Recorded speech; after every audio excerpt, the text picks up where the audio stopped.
जी अस्सलाम वालेकुम फ्रेंड्स। उम्मीद है आप सब लोग खैरियत से होंगे। अगेन एक डार्क साइकोलॉजी की बड़ी इंपॉर्टेंट टेक्निक आपसे शेयर करता चलूं कि ये टेक्निक ज़्यादातर शॉपिंग में काम आती, और भी कई जगह पे लोग आपके साथ यूज़ कर रहे होते हैं। लेकिन अगर आप सही शॉपिंग करना चाहते हैं ना, तो इस डार्क साइकोलॉजी की इस टेक्निक से बच जाएं। जो भी सेलमैन होते हैं ये टेक्निक बहुत इस्तेमाल करते हैं। इसको हम फियर मॉन्गरिंग टेक्निक कहते हैं। फियर मॉन्गरिंग शॉपिंग के अलावा और भी कई एरियाज में इस्तेमाल होती है, लेकिन ज़्यादातर मैं इसको मैंने जो ऑब्जर्व किया है कि लोग ये ड्यूरिंग शॉपिंग आपके साथ इस्तेमाल करते हैं। और होता क्या है कि शॉपिंग चाहे वो किसी तरह की भी हो, या स्पेशली जब भी आप कोई डिसीजन लेने लगते हैं, डिसीजन जहां पे भी आप लेते हैं ना, तो वहां पे जो मॉन्गरिंग होती है, फियर मॉन्गरिंग, वो बहुत काम करती है। उसके चक्कर में आप अक्सर आ जाते हैं।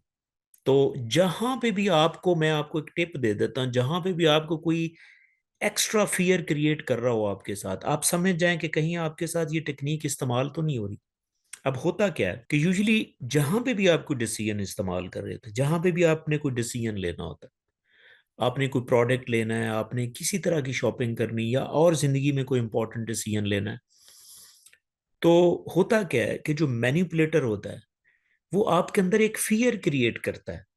फियर क्रिएट करता है। जिस तरह मैं आपको, फर्ज करें शॉपिंग में आपको बताता हूँ कि फर्ज करें अक्सर खवातीन के साथ ये हो रहा होता है कि जब आप शॉपिंग के लिए जाते हैं, तो सेलमैन अक्सर कहता है, फर्ज करें आपने एक ड्रेस लेना है, तो सेलमैन अक्सर कहता है कि सिस्टर, इस तरह है कि मैं अभी आपको, बल्कि वो साथ वाले छोटे को कहता है, छोटे वो जरा वो सूट लेके आना जो हम 50 लेके आए थे और एक ही बच गया।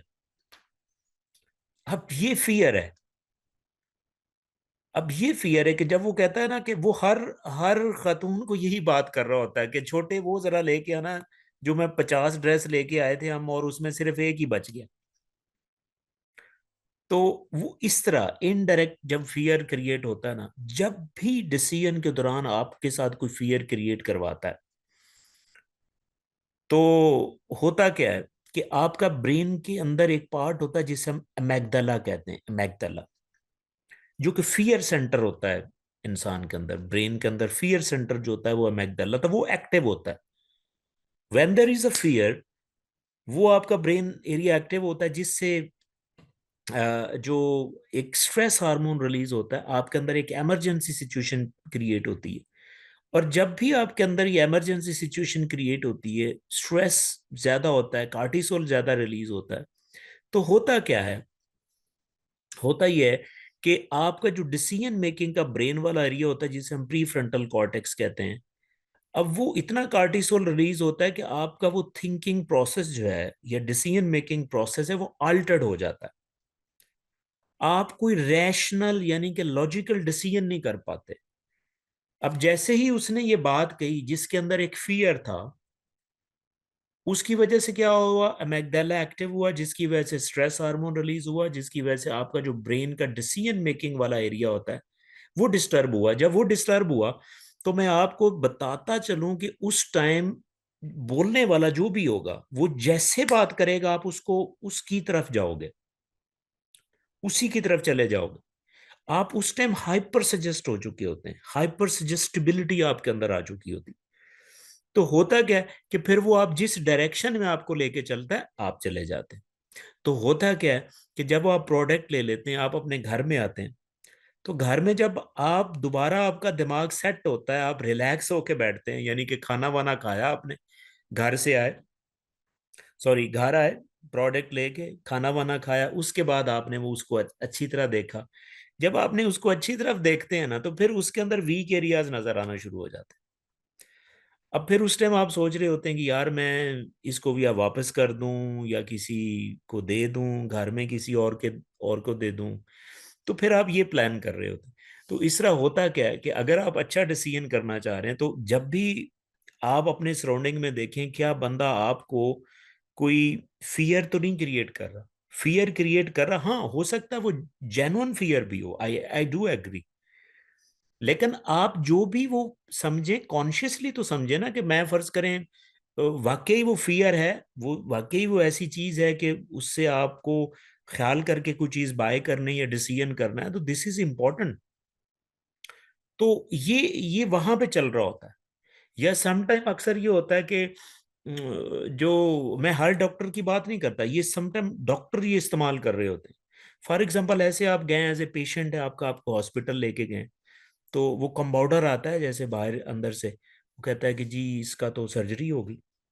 ठीक है, आप कहते हैं यार क्या हुआ, कहता नहीं वो अगर सर्जरी नहीं होगी तो या बच्चे को खतरा है या माँ को खतरा है, तो सिजेरियन तो होगा। अब सिजेरियन आप कहते हैं यार जल्दी करो कोई मसला नहीं, क्योंकि उस टाइम जब आप में, देखिए ये थ्रेटिकली पॉसिबल नहीं, जिस तरह हमारे ये चल रहा है कि लाइक 70-80% केसेस सिजेरियन हो रहे हैं, क्या क्या वजह हो सकती, कोई ऐसा ऐसा मसला तो है। आई डू एग्री कि बहुत से प्रोफेशनल डॉक्टर्स हैं वो एथिक्स और नॉर्म्स को देखते हैं, वो जरूरत हो तो सिजेरियन में जाते हैं, अदरवाइज नहीं जाते। लेकिन एक धंधे वाले लोग भी हैं, वो हर दौर के अंदर होते हैं, तो वो आपको ना इस तरह फियर क्रिएट करते हैं। तो टेक्निकली आप एक सेकंड ओपिनियन भी ले सकते हैं उस टाइम, ना कि आप कोई एक ऐसा गलत डिसीजन कर लें। तो समटाइम जो है ये फियर क्रिएट करने से, क्योंकि जैसे ही आप में फियर क्रिएट होता है तो आपका जो डिसीजन मेकिंग का जो ब्रेन एरिया है वो काम नहीं करता। जब वो काम नहीं करता तो आप सही डिसीजन नहीं ले पाते। तो डिसीजन आप फिर वही लेते हैं जो आपके साथ बंदा खड़ा होता है ना, जैसे वो गाइड कर रहा होता है, फिर आप डिसीजन वैसे लेते हैं। तो हमेशा याद रखें, जब भी आप डिसीजन करने लगे कॉन्शियसली ये जहन में रखें, मैंने फिर भी बता रहा हूं कि फियर जेन्युइन भी हो सकता है, वो कंसीडर करना भी है।